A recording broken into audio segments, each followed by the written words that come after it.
bertentangan dengan UU PA. Dan ini secara tidak saya bilang tidak secara jelas ya dinyatakan, tetapi seperti tersembunyi ingin mengganti UU PA. Jadi padahal kalau kita melihat batang tubuhnya dari sejak naskah akademik sampai batang tubuh dari RUU Cipta Kerja ini sebenarnya bermaksud menggantikan Undang-Undang Pokok Agraria. Kemudian apa yang dikhianati oleh RUU Cipta Kerja yaitu prinsip keadilan. Jadi tidak hanya soal kalau kita bicara kemanusiaan yang adil dan beradab, maka prinsip keadilannya yang dilanggar, kemudian prinsip kemanusiaan, kedaulatan bangsa, prinsip fungsi sosial atas tanah. Jadi di RUU Cipta Kerja ini fungsi sosial tanah hendak dihapus menjadi hanya barang komoditas yang bebas, merdeka diperjualbelikan. Kemudian tanah bagi penggarap, bagi petani itu sudah dijamin di dalam Undang-Undang Pokok Agraria yang hendak dilanggar oleh RUU Cipta Kerja. Kemudian soal kesuburan tanah, anti penelantaran tanah ini juga secara jelas dilanggar oleh RUU Cipta Kerja. Anti monopoli usaha swasta, kemudian anti feodalisme, jadi tanah bukan menjadi alat penghisapan manusia atas manusia lainnya, hak semua laki-laki dan perempuan atas tanah yang dijamin juga. Kemudian prioritas lapangan usaha agraria yang bersifat gotong royong kerakyatan. Ini seluruh prinsip-prinsip pokok dari Undang-Undang Pokok Agraria ini hendak dilanggar oleh RUU Cipta Kerja. Lanjut. Nah, kalau kita bicara Mahkamah Konstitusi, jadi kita tahu bahwa Mahkamah Konstitusi itu kan merupakan benteng terakhir bagi kita warga negara Indonesia yang apabila kita merasa dilanggar hak konstitusinya akibat kebijakan pemerintah. Nah, MK sudah memutuskan banyak sekali keputusan Mahkamah Konstitusi terkait undang-undang yang dinilai sudah bertentangan dengan konstitusi. Dan kalau kita melihat di RUU Cipta Kerja terkait agraria, sumber daya alam, setidaknya inilah keputusan-keputusan Mahkamah Konstitusi yang hendak dilanggar oleh RUU Cipta Kerja. Jadi bisa dilihat Bapak Ibu sekalian, ini baru yang terkait agraria dan sumber daya alam. Yang pertama adalah keputusan Mahkamah Konstitusi tentang ketenaga listrikan. Ini hendak dimonopoli oleh investasi skala besar swasta. Kemudian keputusan Mahkamah Konstitusi tahun 2007 tentang penanaman modal, ini yang terkait hak guna usaha yang dilanggar juga. Kemudian keputusan Mahkamah Konstitusi terhadap undang-undang tentang pengelolaan wilayah pesisir dan pulau-pulau kecil. Kemudian keputusan Mahkamah Konstitusi tentang undang-undang pertambangan mineral dan batu bara. Kemudian melanggar juga keputusan Mahkamah Konstitusi nomor 35 terhadap uji materi terhadap undang-undang kehutanan yang sudah menyatakan bahwa hutan adat tidak lagi menjadi hutan negara, artinya hutan adat dan wilayah adat diakui pemilikannya kepada masyarakat adat, dan ini hendak dilanggar. Kemudian keputusan Mahkamah Konstitusi terkait sumber daya air, jadi uji materi yang sudah digugat oleh teman-teman Muhammadiyah, ini pun hendak dilanggar oleh RUU Cipta Kerja.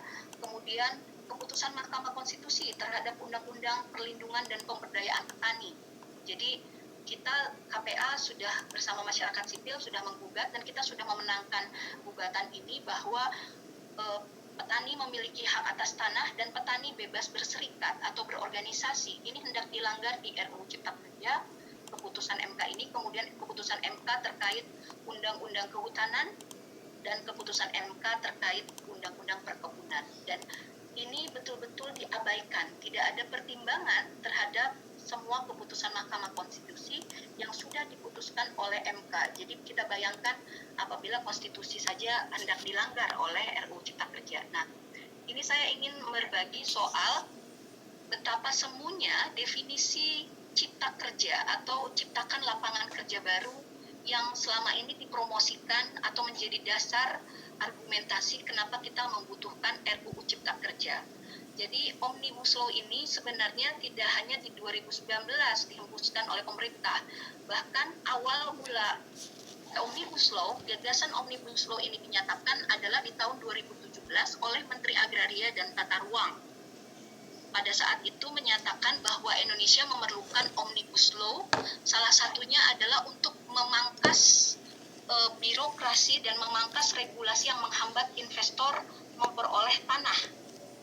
Jadi ini dasarnya, alasannya kenapa kita butuh Omnibus Law, hambatan investasi soal kesulitan memperoleh tanah, sehingga dilakukanlah deregulasi dan debirokrasi lewat RUU Cipta Kerja. Semua undang-undang yang dianggap mempersulit investor itu diangkut sekaligus di dalam RUU Cipta Kerja ini. Nah, yang paling berbahaya, yang ini bertentangan dengan ideologi bangsa kita, yang kita nyatakan semakin liberal di dalam RUU Cipta Kerja adalah tanah yang tadinya ada fungsi sosial, itu hendak dijadikan barang komoditas yang dikomersilkan, sehingga tentu ini bertentangan dengan UU PA, bahwa tanah memiliki fungsi sosial, bahwa tanah tidak boleh dikuasai oleh segelintir orang yang mengakibatkan kerugian kepada pihak lain, apalagi masyarakat kecil. Nah, di sisi lain, definisi menciptakan lapangan kerja di dalam RUU Cipta Kerja ini diorientasikan bahwa tenaga kerja itu hanya objek dari pembangunan. Tenaga kerja, sumber daya manusia, kita warga negara Indonesia itu hanya objek pembangunan, bukan subjek, bukan aktor dari pembangunan, dan hanya diproyeksikan sebagai para kuli atau buruh upah rendah. Jadi inilah semuanya soal menciptakan lapangan kerja baru yang dijanjikan oleh RUU Cipta Kerja. Karena tanah hendak diprioritaskan kepada pemegang modal, dalam hal ini investor, dan warga diproyeksikan sebagai buruh, maka yang akan terjadi adalah proses proletarisasi petani. Jadi petani yang terlempar dari sektor pertanian, petani yang rumah tangga petani itu akan diproyeksikan untuk tidak lagi bertani, karena tanahnya hendak diprioritaskan untuk investasi skala besar non-pertanian. Otomatis petani, burumisasi, buruh tani, landless yang tidak punya tanah akan semakin menjadi-jadi apabila Omnibus Law ini disahkan. Lanjut. Nah, ini Bapak Ibu sekalian, ini beberapa contoh saja. Jadi saya tidak akan terlalu detail pasal per pasalnya, tetapi bisa dilihat misalnya salah satu di klaster terkait pertanahan dan sumber-sumber agraria, misalnya hak menguasai dari negara yang itu ditafsirkan menjadi semacam spiritnya domain verklaring. Jadi setiap tanah yang tidak bisa dibuktikan kepemilikannya otomatis menjadi tanah negara. Ini seperti prinsip domain verklaring undang-undang zaman kolonial Belanda, ketika tanah-tanah rakyat Indonesia diakuisisi oleh pemerintahan kolonial. Dan HPL ini tadi sempat disinggung oleh Pak Maksum, HPL ini tidak pernah ada di dalam Undang-Undang Pokok Agraria, tiba-tiba hendak diperkuat di dalam RUU Cipta Kerja. Sebagian kewenangan atas hak tanah dilimpahkan kepada pemerintah pusat dan pemerintah daerah, dan kemudian dari bentuk HPL, hak pengelolaan ini, pemerintah bisa menimbulkan jenis-jenis macam hak guna usaha, hak guna bangunan, hak pakai, dengan jangka waktu yang fantastis. Misalnya untuk HGU, ini yang paling kontroversi, HGU ditawarkan dan hendak dirubah menjadi langsung 90 tahun. Jadi kalau ada investor mengajukan hak atas tanah dalam bentuk HGU, itu langsung sejak permohonan awal akan langsung diberikan 90 tahun. Artinya 3 generasi akan menguasai tanah itu dalam skala yang sangat luas. Nah, kenapa kita bilang ini kemunduran? Kemunduran karena pertama ini sudah dihapus. Undang-undang kolonial Belanda saja dulu hanya memberikan 75 tahun. Hanya dalam tanda kutip, itu pun sudah merugikan banyak rakyat Indonesia pada masa penjajahan. Nah, tiba-tiba RUU Cipta Kerja justru ingin memberikan lebih dari 75 tahun di masa kolonial, sekarang hendak memberikan 90 tahun. Sementara Undang-Undang Pokok Agraria kita sudah melakukan menghapus Undang-Undang kolonial Belanda itu dengan hanya memberikan secara bertahap. Hanya boleh 25 tahun dan boleh diperpanjang apabila pemilik modal atau pemilik HGU memenuhi syarat, tidak menelantarkan tanah, berkecukupan modal, punya kapasitas, dan seterusnya. Nah, ini hendak dihapus di dalam RUU Cipta Kerja, sehingga langsung dapat 90 tahun, sehingga kita bilang ini lebih celaka dari Undang-Undang Agraria zaman kolonial Belanda. Kemudian RUU Cipta Kerja juga menghilangkan kewajiban dan sanksi bagi perusahaan yang tidak mengusahakan lahan atau tanahnya. Jadi tanah-tanah terlantar yang menjadi prasyarat investor memiliki hak guna usaha itu hendak diputihkan, hanya dikenakan sanksi administrasi saja, tidak dicabut hak guna usahanya. Ini kembali menjadi keistimewaan bagi investor skala besar. Kemudian ada lagi prioritas hak atas tanah bagi investor dan bagi warga negara asing termasuk badan hukum asing. Nah, disinilah letak kenapa ini sangat liberal, karena Undang-Undang Pokok Agraria sudah membatasi warga negara asing itu tidak boleh memiliki hak milik, hanya boleh memiliki hak pakai dan hak sewa saja. Nah, di RUU Cipta Kerja ini hendak diberikan yang disebut hak milik rumah susun, bentuknya hak milik. Nah, di tengah kita masyarakat miskin di perkotaan, bahkan untuk mendapatkan hak atas perumahan layak, perumahan rakyat, itu masih sangat minus. Ini hendak diprioritaskan bagi warga negara asing dan badan usaha asing untuk memiliki hak milik dengan jenis hak milik rumah susun. Nah, di sisi lain tadi soal bank tanah ini hendak dibuat di RUU Cipta Kerja, padahal KPA sejak ini digulirkan di awal pemerintahan, kami sudah menolak bentuk bank tanah karena kami menyebutnya bank tanah ini adalah badan spekulan tanah versi negara. Kita tahu ada spekulan tanah swasta, nah ini hendak dilembagakan oleh negara lewat RUU Cipta Kerja. Nah, di sisi lain, Bapak Ibu sekalian, RUU Cipta Kerja juga menurut kami akan semakin mempermudah terjadinya proses perampasan tanah, land grabbing, penggusuran atau pelepasan hak demi atau atas nama pembangunan, demi kepentingan infrastruktur, kawasan ekonomi strategis, pertambangan, dan seterusnya. Jadi, kalau dicerna baik-baik, dilihat di dalam RUU Cipta Kerja itu ada masuknya kepentingan investor tambang, pariwisata, kawasan ekonomi khusus ke dalam kategori pembangunan infrastruktur untuk kepentingan umum. Jadi kepentingan umumnya diperluas lagi, tidak hanya untuk membangun bandara, membangun tol, membangun waduk, tapi juga untuk membangun pariwisata, pertambangan, kawasan ekonomi khusus, dan seterusnya. Sehingga otomatis akan memperparah perampasan tanah petani, masyarakat adat, dan penggusuran atas nama pembangunan. Kemudian peran swasta itu semakin menguat di dalam proses pengadaan tanah dan pembebasan lahan. Dulu KPA pernah menggugat ke Mahkamah Konstitusi terhadap Undang-Undang Nomor 2 Tahun 2012 dan itu sebagian dikabulkan mengurangi peran kuat dari pihak swasta. Nah, ini peran pihak swasta ini hendak dimasukkan lagi lewat RUU Cipta Kerja. Termasuk RUU Cipta Kerja juga menghapus syarat AMDAL. Jadi proses pengadaan tanah hanya berdasarkan penetapan lokasi aja sudah cukup. Mengabaikan AMDAL, tidak lagi mempertimbangkan kesesuaian kegiatan pemanfaatan ruang maupun kajian dampak ekonomi sosial bagi masyarakat yang terdampak atau masyarakat yang tanahnya dijadikan objek untuk pembangunan infrastruktur atau tambang. Di sisi lain, Omnibus Law ini juga memperparah monopoli atas tanah dan konflik agraria. Jadi, kenapa akan memperparah monopoli, Bapak Ibu sekalian? Jadi, RUU Cipta Kerja ini misalnya dalam salah satu klaster terkait agraria itu menghilangkan batasan luas maksimum penguasaan tanah bagi perusahaan perkebunan, industri kehutanan, dan pertambangan, sehingga akan memperparah penguasaan tanah oleh pihak swasta. Padahal kalau kita mengacu kepada Undang-Undang Pokok Agraria, monopoli atas tanah oleh kelompok swasta itu tidak diperkenankan. Nah, ini hendak dibuka kerannya untuk monopoli swasta. Padahal kita punya undang-undang batas maksimum dan minimum tanah. Nah, ini hendak dicoret di dalam RUU Cipta Kerja. Jadi kita bisa bayangkan sekarang misalnya perusahaan seperti Sinarmas Group itu bisa menguasai jutaan hektar tanah di Indonesia untuk sawit, untuk pulp and paper, dan lain sebagainya. Apabila ini disahkan, maka akan semakin parah monopoli itu. Ketimpangan struktur agraria makin memperparah juga. Kemudian, kenapa monopoli juga? Ini pengukuhan kawasan hutan tanpa melibatkan masyarakat dan pemerintahan desa.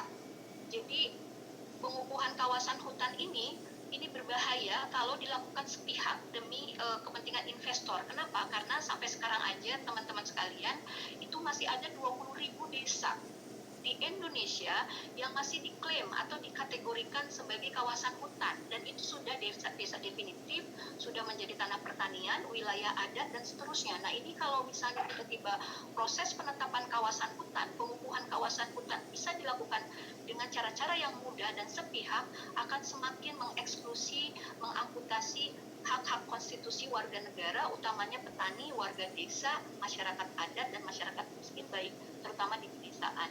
Lanjut.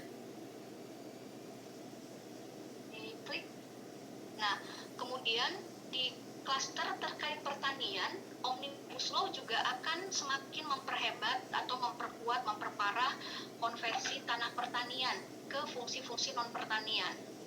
Jadi alih fungsi lahan pertanian akan semakin mudah untuk pembangunan kawasan ekonomi khusus, real estate, tol, bandara, sarana pertambangan, dan energi dengan menghapus kewajiban kajian kelayakan strategis, rencana alih fungsi, dan kesesuaian rencana tata ruang. Jadi ini hendak dipotong birokrasinya, regulasinya, supaya konversi tanah pertanian ke non-pertanian itu semakin mudah. Padahal kita tahu sensus pertanian kita saja sudah mencatat bahwa tanah pertanian kita itu semakin menyusut. Sudah ada 5 juta lebih rumah tangga petani dalam 10 tahun terakhir terlempar dari sektor pertanian menjadi buruh tani, tidak bertanah, atau menjadi TKI, TKW, harus terpaksa keluar negeri, menjadi upah buruh murah, dan seterusnya. Nah, ini kalau semakin dipermudah, kita tidak hanya saja semakin kehilangan tanah pertanian, hilangnya rumah tangga petani, tetapi juga akan semakin banyak terjadi perampasan tanah dan pelanggaran hak asasi manusia dari petani yang sudah diakui. Kita sudah punya undang-undang perlindungan dan pemberdayaan petani. Nah, ini hendak dilabrak oleh RUU Cipta Kerja. Di sisi lain, ini yang hampir selesai ya, Omnibus Law ini juga memperkuat celah terjadinya diskriminasi hak dan kriminalisasi kepada petani dan masyarakat adat. Misalnya melalui revisi Undang-Undang Kehutanan dan revisi Undang-Undang P3H atau Pencegahan Pemberantasan Kerusakan Hutan.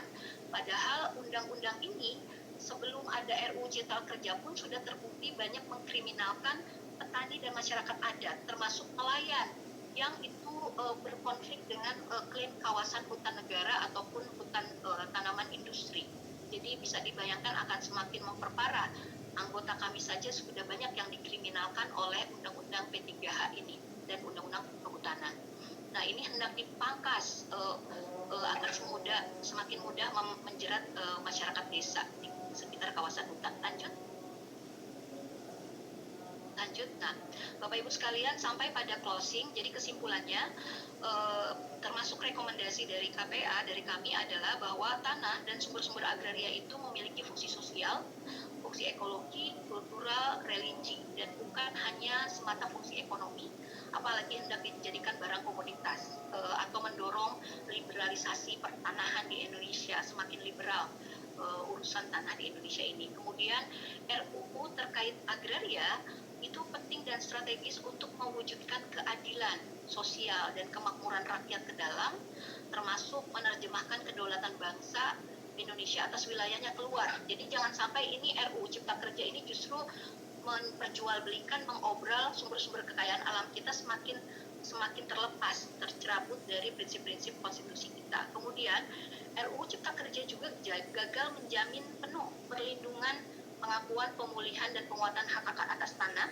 melalui reforma agraria, sekaligus untuk menyelesaikan konflik agraria bagi kelompok masyarakat yang selama ini sudah diabaikan secara sistemik, seperti petani, buruh tani, petani penggarap, masyarakat adat, nelayan kecil, dan masyarakat miskin di pedesaan dan perkotaan. Kemudian RUU juga tidak berkontribusi pada memperbaiki disharmonisasi peraturan perundang-undangan di bidang agraria yang sudah banyak overlap nih.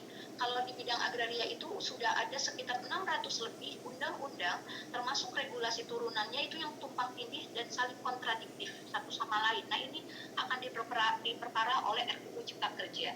Kemudian RUU Cipta Kerja juga gagal menerjemahkan amanat dan prinsip-prinsip dari pasal 33 ayat 3 Konstitusi kita, TAP 9 2001 tentang pembaruan agraria dan pengelolaan sumber daya alam yang memandatkan negara menjalankan reforma agraria dan menyelesaikan konflik agraria, kemudian otomatis melanggar Undang-Undang Nomor 5 tentang Peraturan Dasar Pokok-pokok Agraria.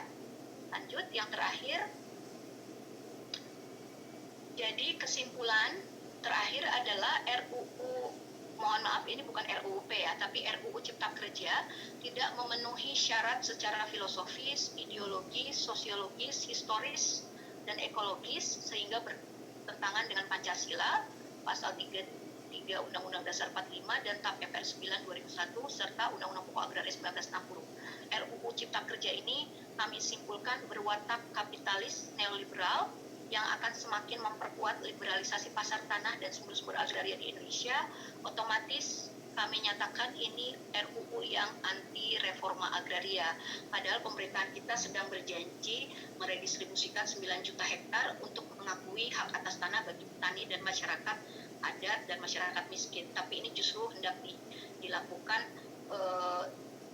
dirumuskan RUU yang bertentangan dengan reforma agraria. Kemudian terakhir tentu kami meminta kepada DPR RI, Presiden membatalkan pembahasan RUU Cipta Kerja dengan cara segera menarik surpres yang sudah diserahkan oleh Presiden kepada DPR, dan kita tentu berharap tim balik di DPR RI juga sebaiknya fokus mengawasi dan turun tangan mengatasi pandemi corona, menjalankan segala reforma agraria sehingga petani ladang tradisional bisa bergotong royong mendukung negara mengatasi ancaman krisis pangan yang sampai sekarang sedang kita alami dan krisis berlapis lainnya. Mungkin itu dari saya. Nanti mungkin kita bisa elaborasi lebih lanjut. Terima kasih. Assalamualaikum warahmatullahi wabarakatuh. Waalaikumsalam warahmatullahi wabarakatuh. Wah, ya, luar biasa ya paparan yang disampaikan oleh Bu Dewi Kartika, sangat detail, sangat mendalam dan sangat mengerikan dampaknya ya kalau betul-betul RUU ini disahkan begitu, karena atau jelas itu menggeser ideologi bangsa kita menjadi lebih liberal. Kemudian ada hasrat untuk mengganti UPA. Kemudian juga terjadi yang namanya constitutional disobedience ya. Pembangkangan terhadap konstitusi, bahkan beberapa putusan Mahkamah Konstitusi tadi diabaikan dalam RUU tersebut. Dan RUU ini kalau diimplementasikan betul-betul secara real akan berdampak kepada masyarakat bawah, terutama para petani penggarap dan buruh tani lain-lain yang jelas masyarakat marginal yang tidak memiliki kekuasaan untuk menguasai tanah. Saat ini penguasaan tanah sudah begitu masif dilakukan oleh perusahaan-perusahaan besar dan banyak orang terpinggirkan atas daulat tanah itu, apalagi jika RUU Cipta Kerja ini disahkan dengan konsep seperti ini. Maka oleh karena itu ini penting sekali kemudian harus dibicarakan lebih lanjut dengan melibatkan seluruh stakeholder supaya RUU itu menjadi undang-undang kita gitu. Undang-undang kita bisa bukan undang-undang untuk kelompok tertentu, tapi untuk semua warga masyarakat, warga negara Indonesia begitu. Mbak Dewi Kartika, terima kasih. Terima kasih Pak. Ya, berikutnya Pak Aziz. Nah, iya Pak, selamat siang Pak. Maaf baru saja aku. Iya, Pak Aziz, terima kasih atas kehadirannya. Tadi sebelumnya sudah beberapa narasumber menyampaikan pandangannya terkait dengan RUU Cipta Kerja, dan mudah-mudahan yang terakhir tadi Pak Aziz sempat mendengar ya yang disampaikan oleh Bu Dewi Kartika dari KPA yang menjadi aspirasi tentu, menjadi aspirasi warga negara, warga masyarakat bangsa kita, bangsa Indonesia yang saat ini sangat terdampak dengan kasus pandemi corona, apalagi ketika RUU nanti ini disahkan gitu. Nah, oleh karena itu kita ingin mendengarkan paparan dari Pak Aziz Samsudin. Ini sebenarnya apa urgensi dari RUU Cipta Kerja ini, kemudian DPR sangat berhasrat betul untuk segera membahas RUU Cipta Kerja, bahkan mungkin mengesahkannya. Kalau dulu Pak Jokowi pernah memberi target 100 hari harus selesai gitu kan, tapi karena alhamdulillah ada corona lalu kemudian ini agak bergeser ke belakang begitu. Nah, ini sampai hari ini Balok juga belum menghentikan pembahasan, dan kami melihat ada pro dan kontra juga di internal DPR, ada beberapa fraksi yang juga meminta untuk dihentikan. Sementara di publik kita berharap ini dihentikan dulu, baru nanti kita bicarakan lagi gitu, setelah kita melewati masa sulit seperti sekarang ini. Mungkin Pak Aziz bisa memberikan penjelasan terkait dengan pembahasan RUU Cipta Kerja. Silakan Pak. Baik, terima kasih Prof. Para peserta Zoom meeting yang kami hormati. Pertama saya mohon maaf baru bisa hadir karena ada rapat di DPR yang harus saya lakukan. Jadi pertama, rancangan Undang-Undang Cipta Kerja ini adalah usulan dari pemerintah. Posisi DPR dalam posisi menerima dan kita terikat mekanisme undang-undang bahwa setiap undang-undang ataupun surat ataupun dokumen yang masuk ke DPR, tentu DPR secara mekanisme undang-undang tata tertib harus melakukan pembahasan. Pembahasan itu harus dilakukan. Tidak bisa DPR tidak melakukan pembahasan kecuali rancangan undang-undang itu atau dokumen surat ataupun apapun bentuknya yang dari pemerintah itu ditarik oleh kita nggak bisa hentikan posisi. Nah, memang ini menjadi pertanyaan kenapa kok DPR begitu berhasrat untuk melakukan pembahasan cipta kerja. Kalau menurut saya hasratnya normal-normal saja. Normal-normal saja dalam arti kata melakukan pembahasan seperti saya hari ini rapat berkenaan tentang otsus. Mau nggak mau kita harus rapat. Karena apa? Karena siklus pembahasan anggaran di tahun 2021 itu akan mulai di bulan Mei, bulan Juni sampai dengan bulan September.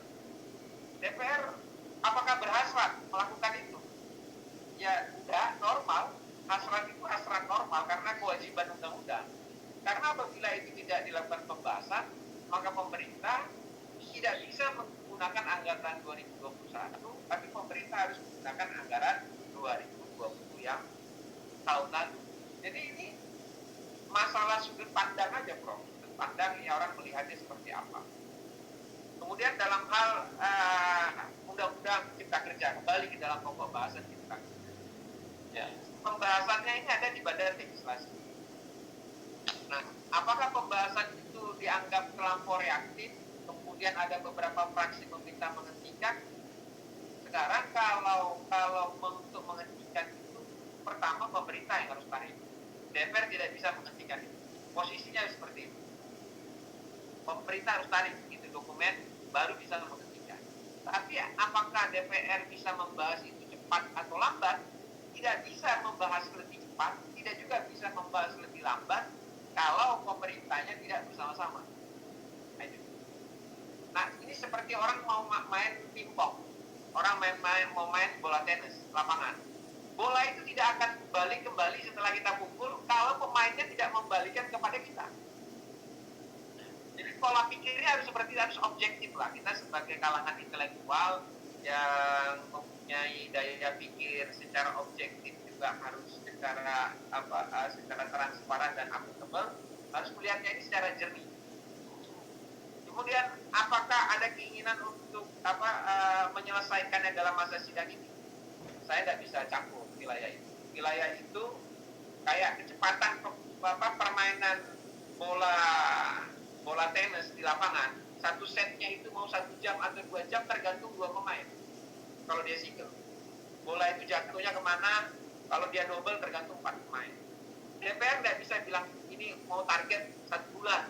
Ya kalau pemerintahnya nggak mau, nggak bisa. Kemudian DPR maunya misalnya 6 bulan. Tapi kalau pemerintah maunya itu 2 bulan, kan tergantung bola itu kembalinya kapan. Yang penting bolanya itu prinsip yang ada teman-teman di DPR, bola itu tidak boleh mati di tangan DPR. Bola itu harus tetap kita kembalikan ke pemerintah. Pada saat pemerintah kembalikan lagi ke DPR, DPR harus kembalikan lagi ke pemerintah. Itu prinsip. Supaya roda demokrasi, roda kehidupan itu tetap jalan. Jadi tidak ada persepsi di medsos ataupun di media ataupun di dalam Zoom kita pada hari ini bahwa DPR, menurut hemat saya dalam kacamata sebagai pimpinan melihat tidak ada keinginan hasrat yang bertemu. Hasrat itu hanya hasrat yang bersifat normatif. Ya sebagai orang yang bertugas di DPR, seperti saya pada hari ini, saya terlambat join meeting pada siang hari ini karena saya ada rapat OSUS. Rapat OSUS ini dalam rangka apa? Dalam rangka pembahasan anggaran 2021. Apakah saya berhasrat membahas ini? Ya tidak, karena ini kewajiban harus saya lakukan. Karena kalau tidak, maka pembahasan anggaran 2021 tidak akan jalan. Nah ini yang harus dipahami lah oleh semua pihak, sehingga secara penilaiannya itu bisa secara jernih, secara objektif, dan akuntabel dalam hal paparan-paparan di tengah-tengah masalah-masalah ini. Benar, kita harus konsen kepada masalah pandemi ini, betul. DPR juga harus konsen, betul. Tapi pelaksana untuk melakukan istilahnya itu penghentian penyebaran COVID ini sebagai eksekutornya adanya di pemerintah seperti eksekutor. DPR punya ada untuk perangkat untuk memerintah dokter rumah sakit tidak bisa, karena yang memerintah itu yang mempunyai perangkat itu adalah pemerintah, dalam hal ini Menteri Kesehatan yang telah bekerja sama dengan gugus tugas COVID-19 yang ada di Kemayoran. Rasa begitu, Bro? Ya, Pak Aziz, izin bertanya ya, apakah situasi pandemi seperti ini tidak menjadi bahan pertimbangan bagi DPR untuk setidak-tidaknya misalnya memperlambat atau menunda pembahasan gitu? Kan meskipun tadi dikatakan bahwa yang bisa menghentikan itu adalah pemerintah dengan menarik surprise, tetapi kan sekarang bola ada di tangan DPR, terserah DPR mau membahas atau tidak kan gitu.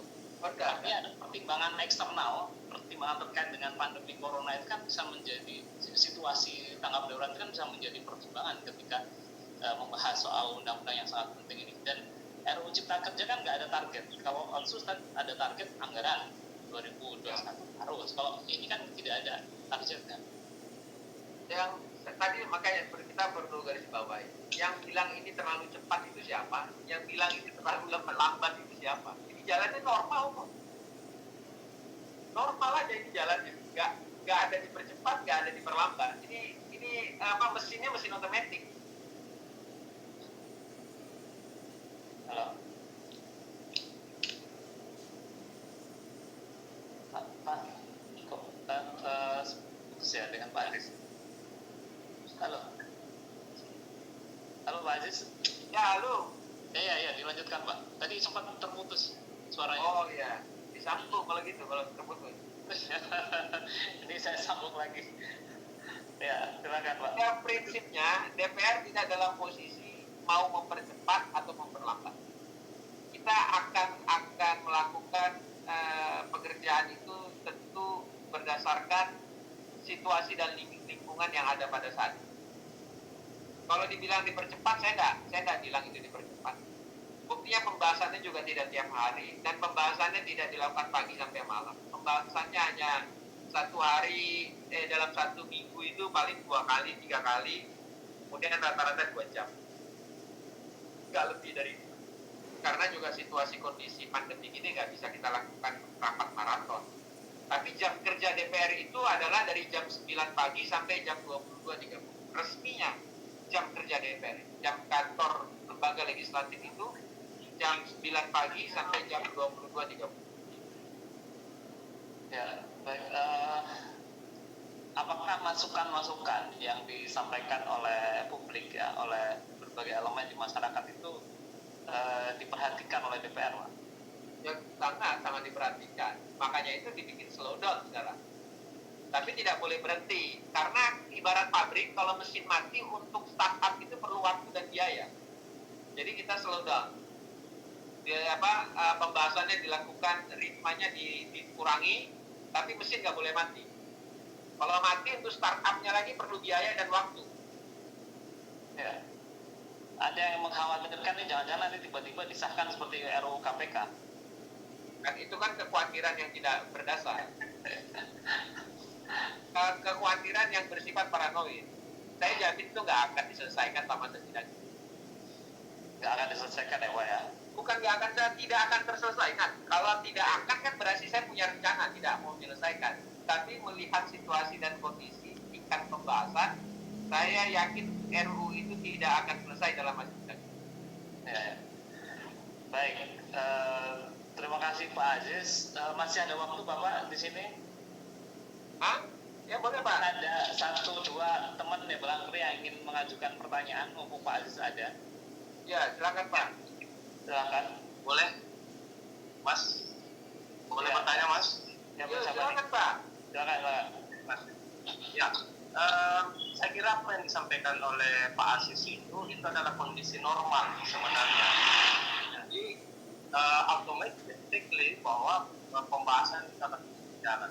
Nah, yang pertama, saya kira Omnibus Law ini dengan berbagai pro kontranya, lalu kemudian dengan DPR dengan ototnya untuk tetap membahas dalam satu kondisi, misalnya kondisi apakah kita menyelamatkan nyawa rakyat, atau DPR dengan senang-senang saja tetap membahas Omnibus Law ini. Itu dua hal yang berbeda, Pak. Jadi Pak Aziz tadi menyampaikan bahwa kondisi normal pembahasan itu memang secara otomatis. Tetapi kemudian apakah teman-teman di DPR lihat bahwa ada kondisi sekarang yang kita hadapi yang lebih luar biasa. Nah, itu yang pertama. Terus yang kedua, bahwa yang namanya pembahasan itu berarti pemerintah sama dengan DPR.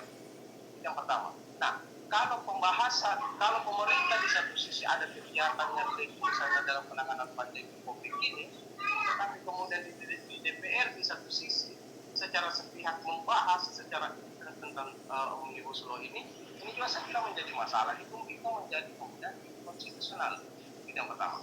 Lalu yang kedua, yang terakhir, disingkat ya, untuk kami sebenarnya yang dari KPA tadi itu sebenarnya nanti dulu yang KPA nanti dulu. Ini dengan Pak Aziz dulu. Saya kira begitu, Mas. Makasih banyak. Ya, terima kasih. Mungkin Pak, saya bisa siapa ini? Pak Benediktus Dari Fakultas Hukum P45 Jogja. ya, silakan Pak. Ya, terima kasih Pak Moderator. Selamat siang Pak Aziz. Selamat siang, Pak. Ya, saya pikir yang jadi topik hangat yang sebenarnya kita fokuskan adalah pada isi materi rancangan undang Cipta Kerja tersebut. Yang mungkin itu perlu catatan-catatan tadi sudah dipaparkan oleh banyak bicara sebelumnya, termasuk dari Indonesia juga, yang kalau memang benar apa yang disampaikan itu ini merupakan satu, boleh dibilang hal yang perlu diperhatikan karena ini menyangkut kepentingan rakyat banyak.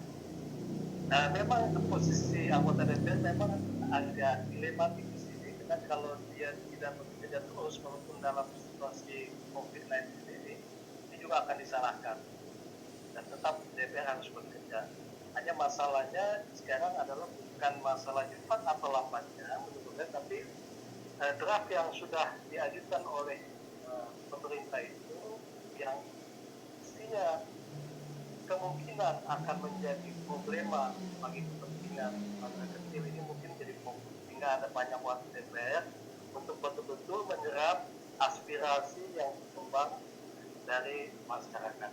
Nah, jadi saya sama sekali tidak terlalu memikirkan karena memang tugas DPR sebagai wakil rakyat adalah membela kepentingan rakyat. Dengan demikian, mungkin yang perlu ditekankan adalah supaya dalam pembahasan lintas sektoral, nah itu diajukan oleh lintas kementerian, betul mengasih fraksi di DPR memahami apa yang menjadi isi hati pikiran daripada bangsa Indonesia.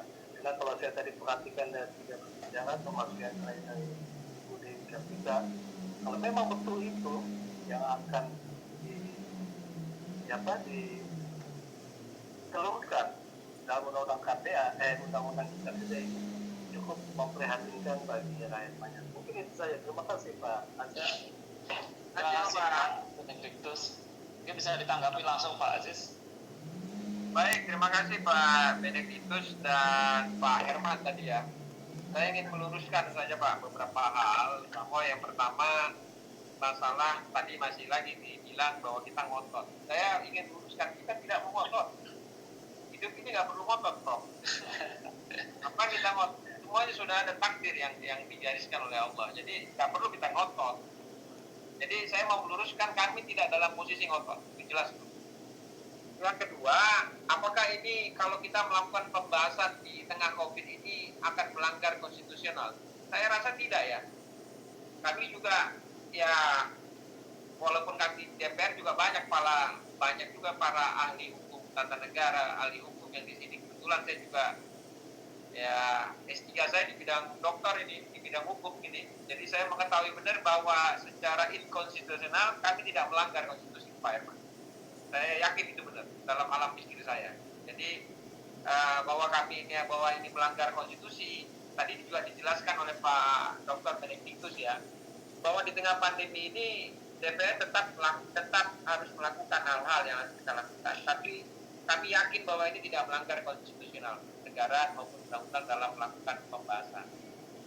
Kemudian apakah pembahasan ini dilakukan yang tadi saya sampaikan, bahwa pembahasan yang saya sampaikan ini dilakukan hanya untuk dalam kondisi normal. Tidak, Bapak Herman. Pak Dr. Herman yang kami hormati, yang sangat terpelajar, bahwa yang dilakukan ini kami di dalam teman-teman ya melakukan pembahasan di Balik Badan Legislasi itu tetap dengan memperhatikan protokol COVID-19 dalam kondisi pandemi, dalam kondisi PSBB. Tapi sifat pembahasan itu sekarang ini adalah menampung aspirasi, menampung dari kalangan intelektual, dari kalangan terpelajar, dari kalangan yang sangat kompeten di bidangnya untuk memberikan masukan-masukan. Dan di dalam undang-undang itu kan terdiri dari 12 klaster dan terdiri dari 79 undang-undang yang akan dikompilasi dan akan melakukan modifikasi. Dan ini tentu akan terus dilakukan dengan memperhatikan mekanisme dan tata cara yang tertuang di dalam undang-undang tata tertib DPR dalam kondisi protokol COVID-19. Dan kami melakukan ini tentu dengan rasa kehati-hatian dan pertimbangan, dan kami tetap jaga proses yang terjadi di dalam DPR ini tentu dengan mekanisme dan tata tertib yang ada. Jadi kami bisa memberikan pandangan ini seperti yang tadi saya sampaikan. Kemudian apakah ini kita lakukan dengan skala dipercepat? Tidak. Ini justru ini dalam kondisi yang pandemi ini kita lakukan ini justru dengan cara yang slow. Kita lakukan dengan cara slow down, dengan cara pelan. Bahkan satu hari dalam satu minggu itu maksimal hanya 2 kali pembahasan, dan itu pun sifatnya hanya menerima aspirasi dari kalangan kaum intelektual dan kalangan kaum terpelajar dari berbagai universitas, dari berbagai universitas dari wilayah timur, wilayah tengah, wilayah barat. Cuma saya secara teknis di lapangan tidak. Karena demikian, Prof. Ya, Herman juga Pak Dr. Benediktus sama Pak Dr. Herman. Terima kasih. ya, makasih Pak Aziz. Mohon Pak Aziz tetap bertahan di sini Pak ya, kalau bisa. Saya bisa bertahan sekitar 15 menit, Pak. Oke, 15 menit. Banyak juga yang harus saya kerjakan, karena kalau hanya Zoom meeting, nanti kerjaan saya hanya Zoom meeting. Ada kerjaan lagi yang harus saya bantai. Terima kasih. 15 menit ya, kasih, Pak. Oke, 15 menit ya, mohon bertahan. Karena masih ada 3 narasumber lagi yang belum bicara. Boleh Pak. Silakan Pak, silakan. Kami persilakan berikutnya kepada Prof. Susi Dwi Harjanti. Prof. Susi. Terima kasih. Iya, silakan Prof. Moderator, apa kabar? Baik. Alhamdulillah. Tompenya nggak pernah lepas ya. Assalamualaikum warahmatullahi wabarakatuh. Waalaikumsalam. Selamat sore Pak Moderator, selamat sore para narasumber yang lain, dokter yang terhormat Dr. Aziz Samsudin. Kita satu alma mater Pak, Bapak S3 dari Unpad. Saya berharap materi-materi yang diperoleh pada saat S3 tidak lupa gitu ya Pak ya. Oh iya Bu. Ya Prof. Sesama alumni Pajajaran. Baik, terima kasih atas kesempatan yang diberikan kepada saya untuk membahas rancangan Undang-Undang Cipta Kerja ini dari perspektif konstitusionalisme, karena saya dari hukum tata negara, jadi saya akan melihatnya dari ruang lingkup hukum tata negara, bukan hanya semata-mata pada konstitusionalisme, tapi mungkin juga nanti nyerempet pada hal-hal yang lainnya. Saya ingin dengan pendahuluan, silahkan ya, slide berikutnya. Ya, saya mengatakan bahwa pembentukan undang-undang beberapa tahun ini mengalami ujian. Jadi mohon maaf ini Pak Dr. Aziz Samsudin gitu ya. Saya mengatakan mengalami ujian itu terbukti dari sekarang MK sedang memeriksa berbagai perkara mengenai uji material, bukan hanya uji material, terutama juga uji formal gitu ya. Misalnya tahun 2019 itu ada pembentukan Undang-Undang Nomor 19 tahun 2019 tentang KPK. Kemudian tahun 2020 di tengah-tengah gempuran COVID tadi masyarakat lagi-lagi dikejutkan oleh berita bahwa DPR tetap akan melanjutkan pembahasan RUU bermasalah. Meskipun tadi Pak Aziz Samsudin mengatakan bahwa DPR tidak dapat menghentikan secara sepihak. Nanti kita akan lihat dari teori itu bagaimana gitu ya, karena seringkali terjadi gap yang besar antara tataran teori dan tataran praktek. Misalnya kita semua sudah memaklumi bahwa rancangan undang-undang yang kita bahas hari ini itu banyak sekali menimbulkan persoalan. Tadi sudah dibahas oleh narasumber Dr. Nurul dari aspek pendidikan, kemudian Mbak Dewi Kartika dari aspek agraria, kemudian juga tadi Pak Dr. Maksum dari sumber daya alam gitu ya. Semuanya itu adalah problem. Nah, itu masih berkaitan dengan materi, substansi. Bagaimana sekarang berkaitan, nanti kita lihat berkaitan dengan prosedur. Ya, silakan slide berikutnya.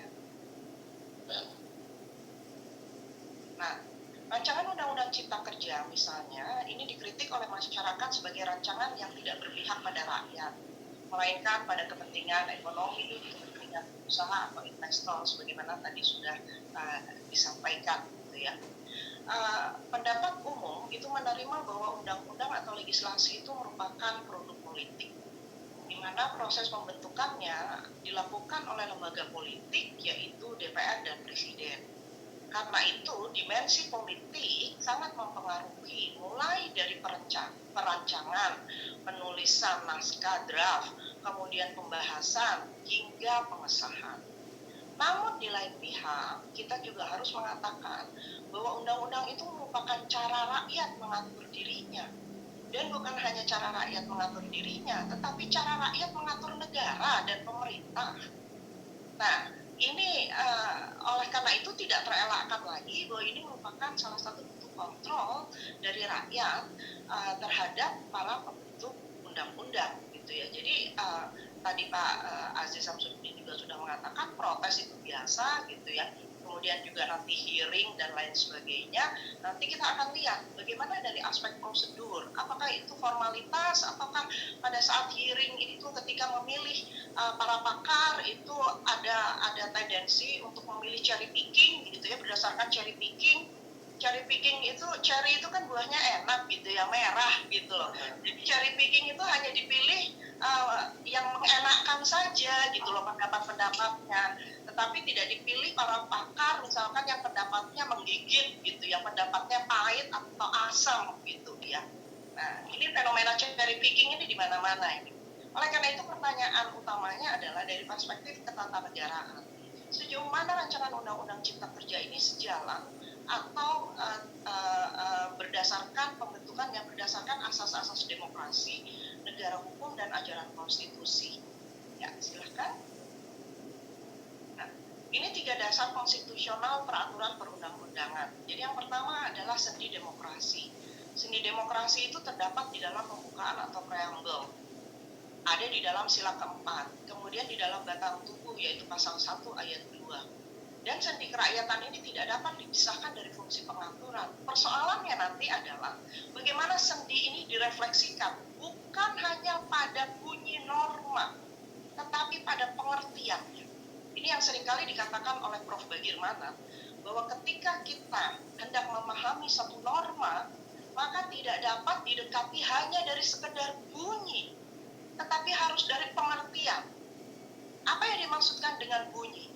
Let's say misalnya Undang-Undang KPK, dari sudut bunyi dia pasti akan dikatakan konstitusional karena yang membuatnya adalah DPR bersama-sama dengan Presiden, sudah mendapatkan persetujuan DPR.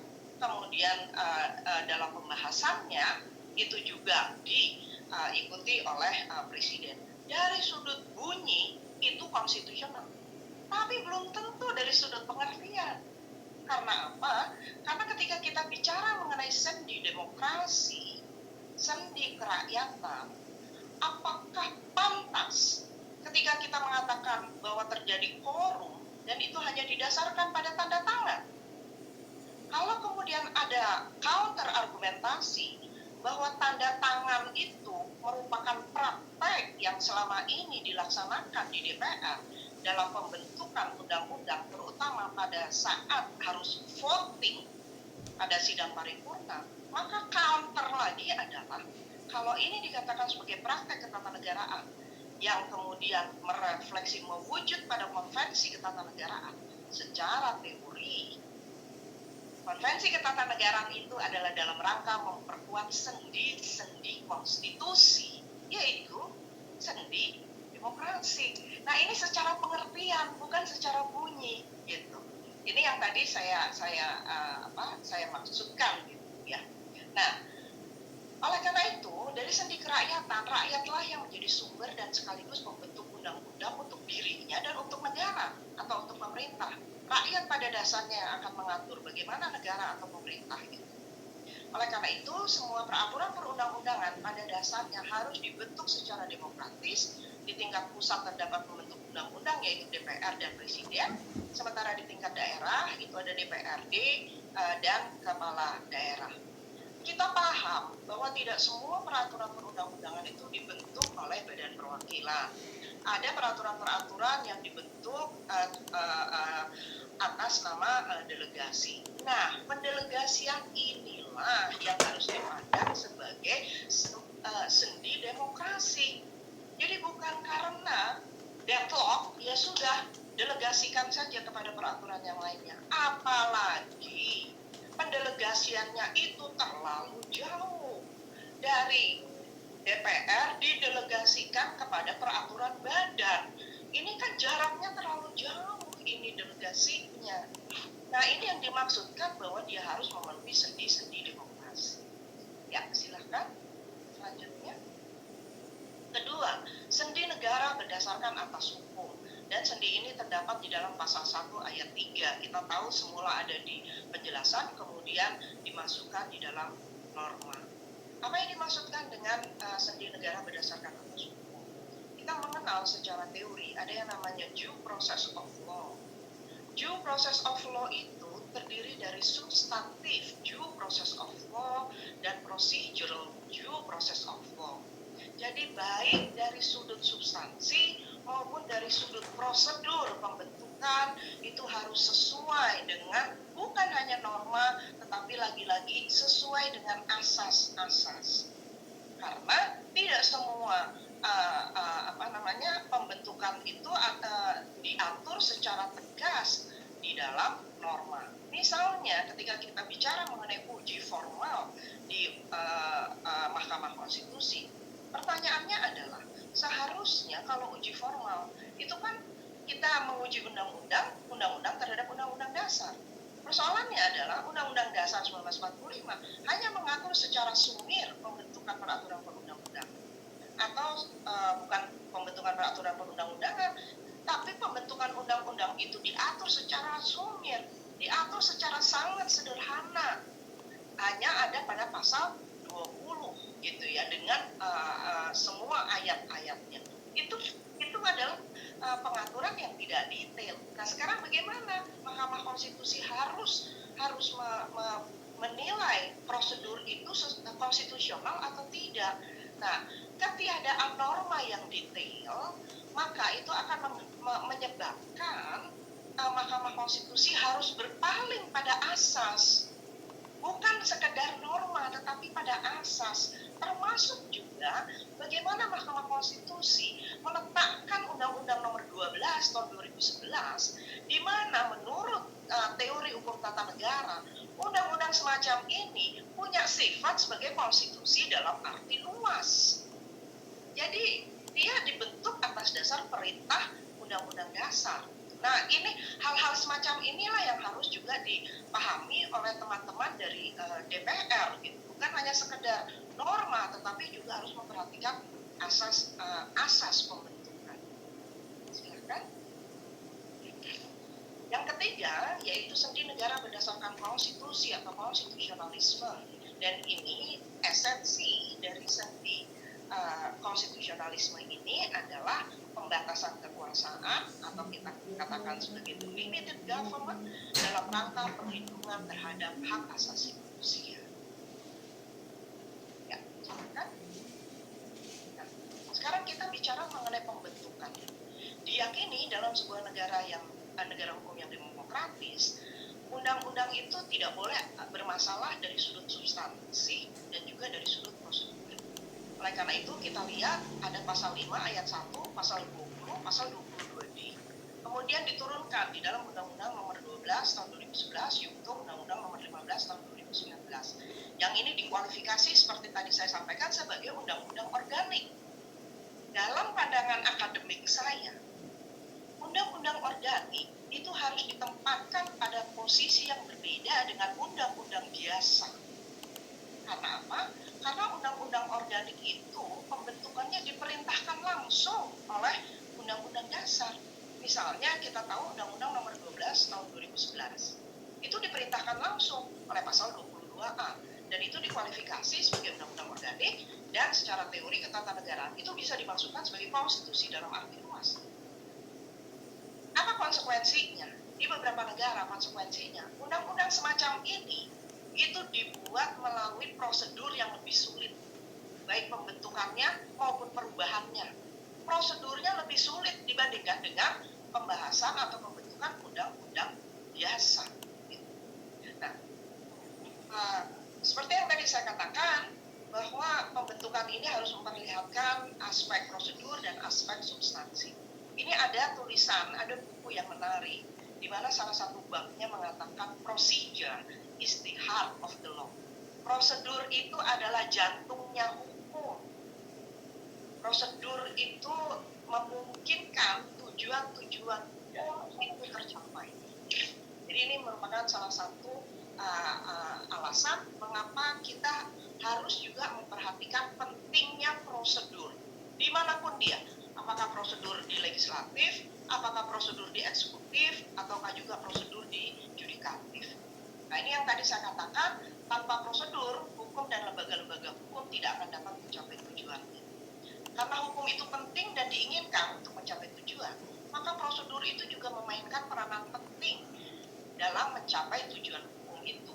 Oleh karena itu dia harus ditempatkan dalam posisi yang sama antara substansi dengan prosedur. Nah ini adalah 3 alasan pentingnya. Prosedur merupakan instrumen untuk meraih keputusan dalam melaksanakan proses-proses. Kemudian yang kedua, prosedur itu menyediakan tujuan-tujuan tertentu di samping hasil. Dan yang ketiga yang kita tidak bisa hindarkan, prosedur itu selalu berkaitan dengan pertanyaan mengenai fairness atau keadilan. Makanya ketika rakyat bersuara keras terhadap rancangan undang-undang cipta kerja ini, karena rakyat melihat bahwa prosedurnya itu tidak adil. Mengapa tidak adil? Tadi Mbak Dewi sudah mengatakan KPA itu baru dipanggil, baru diundang oleh KSP ketika rancangan itu sudah diserahkan kepada DPR. Padahal kalau kita baca Undang-Undang nomor 12 tahun 2011 pasal 5 mengenai asas-asas pembentukan, salah satunya adalah asas keterbukaan. Keterbukaan itu sudah harus dilakukan pada saat perancangan. Bahkan pada saat perencanaan saja sudah harus terbuka. Jadi ketika ini dirancang, maka seharusnya pihak-pihak yang punya kaitan erat, pihak-pihak yang akan terkena akibat dari peraturan ini, itu sudah diundang. Jadi bukan pada saat diserahkan kepada DPR, kemudian dibahas. Nah, ini yang saya masih lanjutkan gitu ya. Mengapa prosedur itu menjadi penting? Salah satunya yang patut kita ingat adalah ini berkaitan dengan sistem hukum ini. Pentingnya prosedur ini berkaitan dengan sistem hukum. Rakyat, karena mereka adalah orang awam, ketika prosedur-prosedur di legislatif tadi tidak jalan dengan baik, di eksekutif tidak jalan dengan baik, di yudikatif tidak jalan dengan baik, maka mereka akan melihat bahwa sistem hukum ini sudah gagal. Oleh karena itu, penghargaan terhadap sistem hukum itu menjadi turun. Kalau dianggap sudah gagal, maka akibat turunannya adalah akan muncul distrust kepada negara, akan muncul distrust kepada pemerintah. Makanya prosedur itu harus diperhatikan betul-betul ketika kita membentuk undang-undang, ketika pemerintah akan mengeluarkan satu keputusan atau tindakan-tindakan di bidang administrasi negara, ketika kekuasaan yudikatif melaksanakan fungsinya untuk memeriksa dan memutus perkara. Silakan. Nah, ini fungsi lain tadi dia sebagai ketertiban gitu ya. Jadi dia juga sangat mendorong, bukan hanya mendorong tapi juga sangat mensupport pada pelaksanaan atau tujuan dari fungsi hukum yang lain, yaitu ketertiban. Saya akan cepat saja, tidak perlu slide by slide. Nah, ini khusus kepada rancangan undang-undang Cipta Kerja. Ini menggunakan metode omnibus. Metode omnibus itu dikatakan satu metode yang sudah pernah dipakai sebelumnya. Ketika dilakukan penilaian TAP MPR, yang kemudian akhirnya keluar TAP MPR nomor 1 tahun 2003, itu juga menggunakan metode omnibus. Kemudian ada juga undang-undang yang lainnya menggunakan metode omnibus. Bukan hanya undang-undang, tetapi PP, Perpres itu juga ada yang menggunakan metode omnibus. Bahkan Perpu nomor 1 tahun 2020 di dalam pasal 28-nya menurut saya juga menggunakan metode omnibus. Nah, penggunaan omnibus ini kalau kita lihat dari definisinya, yaitu dia bisa akan mengubah semuanya. Jadi dalam satu itu kemudian dia akan bisa mengubah, mengganti semua undang-undang yang ada kaitannya atau bukan, bahkan mungkin yang nggak ada kaitannya. Saya akan mengutip pendapat dari Profesor Aidul Fitri. Beberapa minggu yang lalu beliau menjadi narasumber pada diskusi dengan Asosiasi Dosen Perbandingan. Beliau menggunakan istilah ini. Ya, silakan slide berikutnya. Nah, ini. Beliau mengatakan bahwa Omnibus Bill itu lebih menekankan pada segi tujuan, oleh karena itu dapat mengabaikan aspek partisipasi dan akuntabilitas dalam pembentukan undang-undang. Nah, kalau metode Omnibus ini disadari bahwa dia lebih pada tujuan, kemudian mengabaikan aspek partisipasi dan akuntabilitas, apakah metode semacam ini akan tetap kita pertahankan? Apalagi di dalam rancangan Undang-Undang Cipta Kerja ini melibatkan berbagai rezim hukum. Ada rezim hukum publik, ada rezim hukum privat. Masing-masing undang-undang dengan politik hukumnya yang berbeda-beda. Dan semuanya itu akan diselesaikan dengan metode omnibus ini. Ya. Jadi kalau metode omnibus ini pernah dipergunakan di dalam sistem perundang-undangan di Indonesia, bukan berarti bahwa dia obat dari segala persoalan yang berkaitan dengan legislasi. Persoalan utamanya, ini sayang Pak Aji Samsudin sudah live. Persoalan utamanya itu bukan pada tumpang tindih menurut saya. Ya, tetapi yang lebih serius dan menukik yaitu pada paradigma pembentuk undang-undang. Paradigmanya yang mengalami persoalan.